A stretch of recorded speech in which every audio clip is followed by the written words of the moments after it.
Palakpakan natin sa Tony Tomasio! Nandito pa na sa Hamas!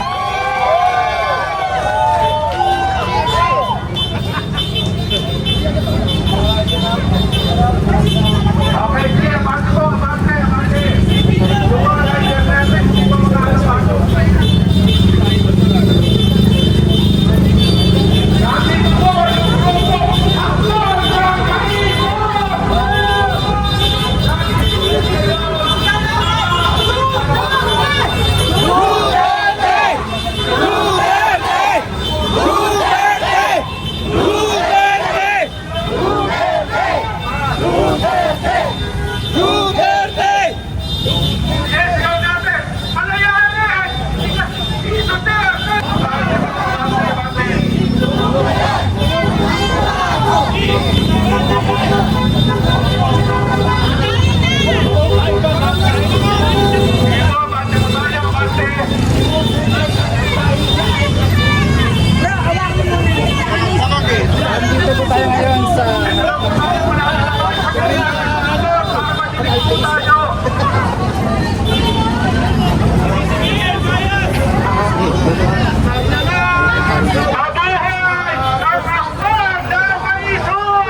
Sa Supreme Court na tayo ng dalawang kasama. Diyan, ating Yan, iyak! Ako pang gagalitin. Sunod ko! Sunod ko!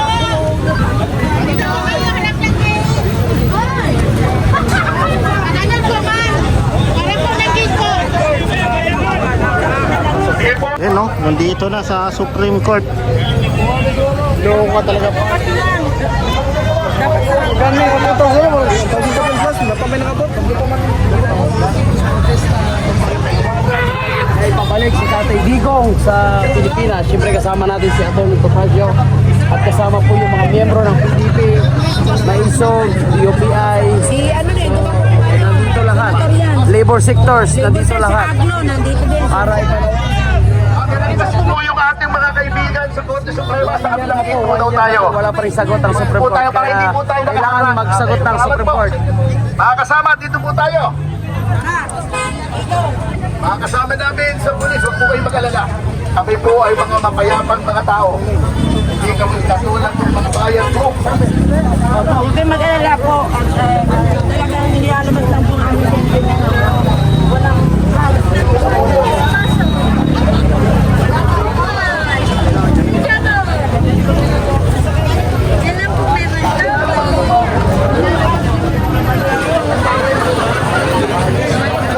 So, ito yung sitwasyon ngayon, no?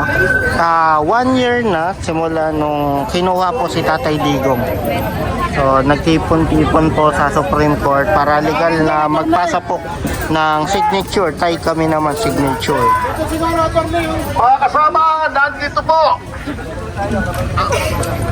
Mga kasama, narito po ang ating Pangulo ng Provincial Council ng Lalawigan ng Bulacan, si Ginoong Jad Racal. Palakpakan po natin. Provincial Council President ng PDP, Partido Demokratiko Pilipino.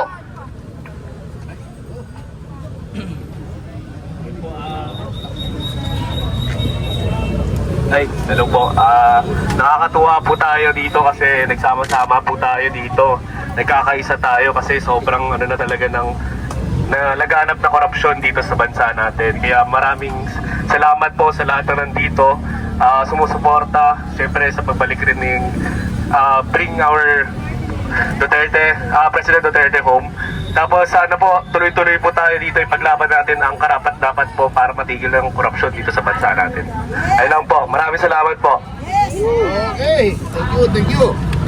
Thank you, President Racal. Sigaw po tayo, mga maisong, mga CCW, mga PDP. Jad Racal! Jad Racal! Jad Racal!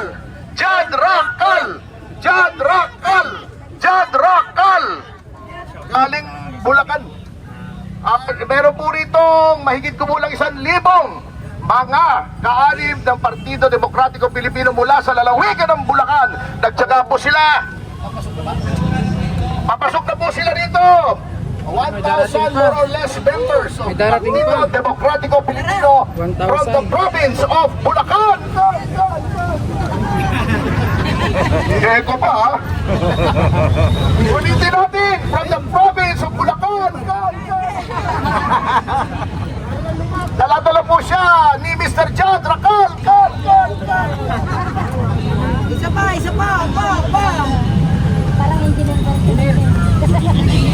Parating pa rin po si Ato Rizal. Ay, wala natin lagyan ng echo yun. Pangit.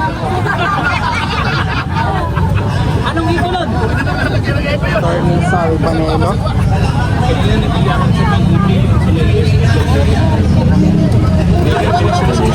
So may dadating pa ron, no? Yun yung abangan po natin ngayon.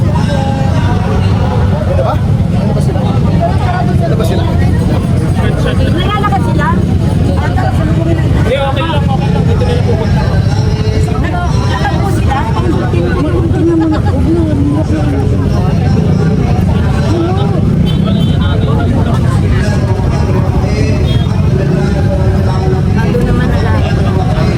Muslim groups natin. Joey. Ipajali din tayo sa linggo yun. Yung mga ano po, may pagkain po from Bulacan. Hindi dyan, jali din po yun.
pakita nyo yan. Pakita nyo yan. Kasi Hanggang. Ay, di pa kasi kapag Ano?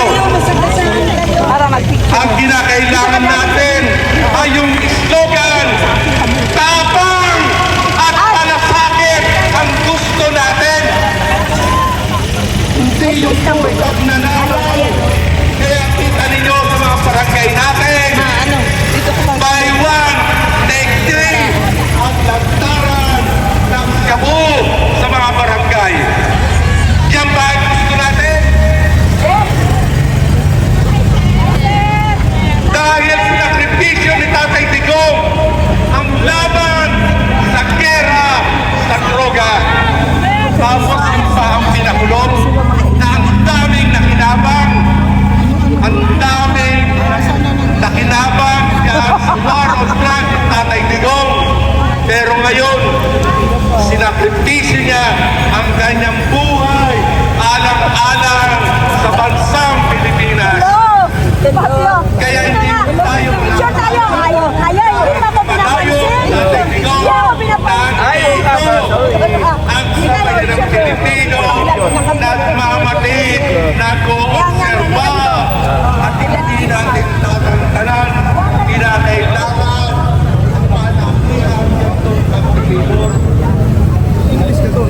Kaya po, nananawagan kami sa Korte Suprema, lahat ng mga justices natin, baka bigyan nyo ng urgency yang nakapending dyan sa inyo ay dapat naman po mabigyan na ninyo ng aming sinisigaw ang mustisya na naroon na hinihingi ng sabay ng Pilipino. Palayay! Tatay Digong!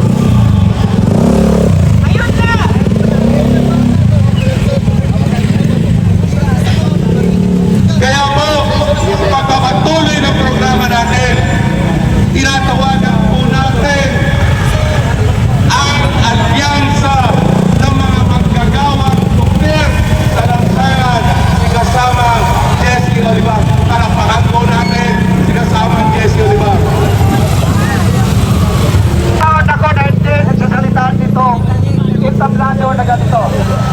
Dahil ako sana, ayaw ko na sanang makikialam dito sa ganitong sitwasyon ay mayroon tayong tagapagpatupad. Pero nakalimutan ng ating mga tagapagpatupad na ipatupad ang batas na tama para sa sabayan ng Pilipino. Una, ako naniniwala ako sa buong bansa ng Pilipinas ang ating justisya, ang ating judge ay gumagana. Bakit? Pinalala nila sa lahing. Doon nila nililitis. Pero yung mga komplinan nandito nagsasampa ng kaso sa Pilipinas. Di ba? Nakakahiya ito yung habeas corpus sa Supreme Court. Nakikiusap tayo. Yung habeas corpus na yan, desisyonan nyo lang. Dahil masyado nang binababoy dito sa Pilipinas ang ating justisya. Binababoy na ang ating mga korte dito. Bakit? Hindi ninyo magawa yan. Nasaan na ba pinangako ng mga malalaking isda na dapat makukulong? Ay hanggang ngayon, yung naglalahad ng katotohanan, yun ang inimbestigahan, yun ang inakasuhan. Nasaan ang justisya sa Pilipinas? Kasi kung ang justisya dito sa Pilipinas, hindi na pala gumagana at doon na tayo sa international palagi, isara na natin lahat ito. Sayang ang budget ng pawis natin, sayang ang buwis natin na sinasahod ng ating mga judge dito sa budget Pilipinas na hindi na pala ito nagagamit sa mga Pilipino. Tayo, i-remind ko lang sa mga Pilipino na mga nakikinig ngayon ng dinilo. Tayo ay Pilipino, hindi tayo Amerikano. Pero, diba, nagkasala ang ating kababayan doon sa ibang bansa. Anong ginagawa ng gobyerno? Magpapadala tayo ng abogado para ilaban ang kaso makakauwi. Dito ang kababayan nating Pilipino, dito sa ating bansa. Pero, itong nangyayari sa ating presidente, dinala natin doon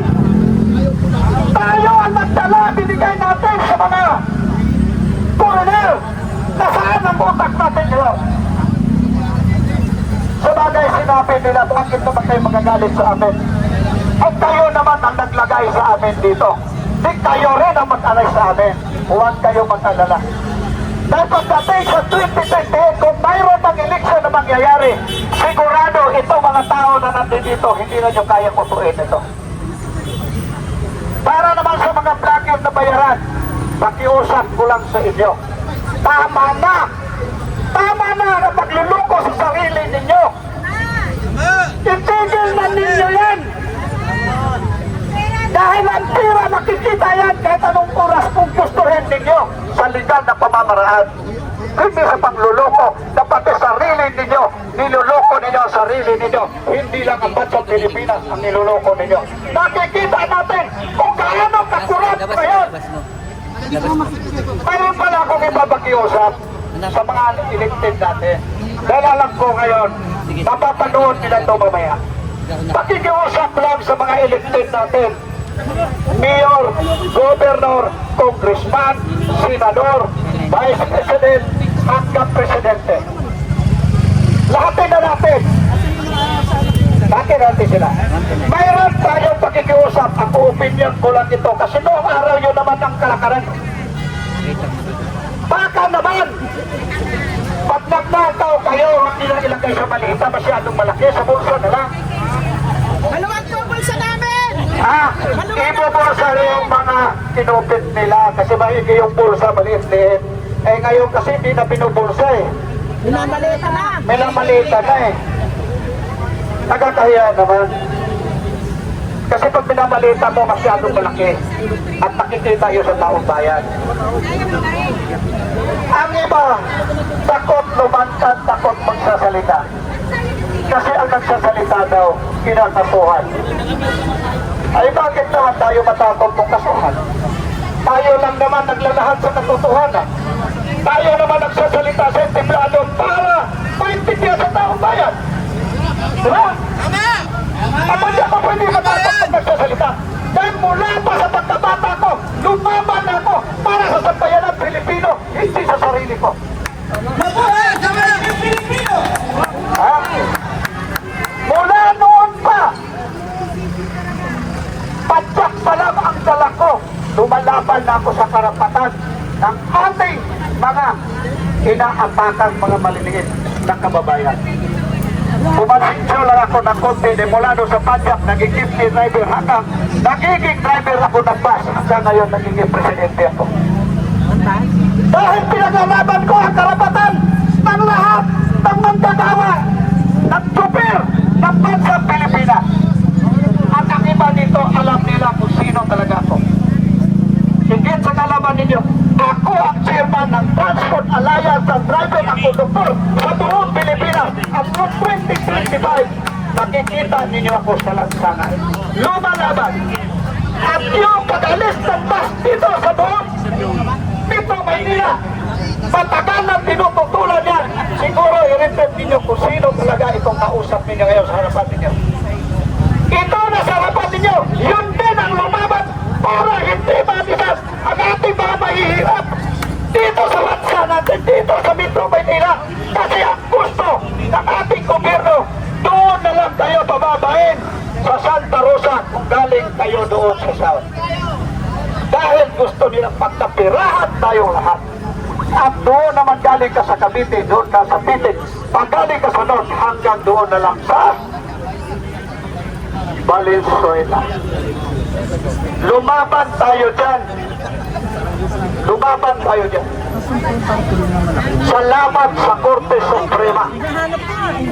Malaki ang pasalamat ko sa Korte Suprema dahil naglabas sila ng permanent injunction. Kaya ngayon, ang mga bus natin andi dito, nakikita pa ninyo sa buong Metro Maynila, mayroon pa ng dadyan, pumaparada sa tabi ng kalsada at nandoon pa rin sa mga kanya-kanyang terminal nila at hindi nila pwedeng pilitin na hanggang doon na lang sa Valenzuela.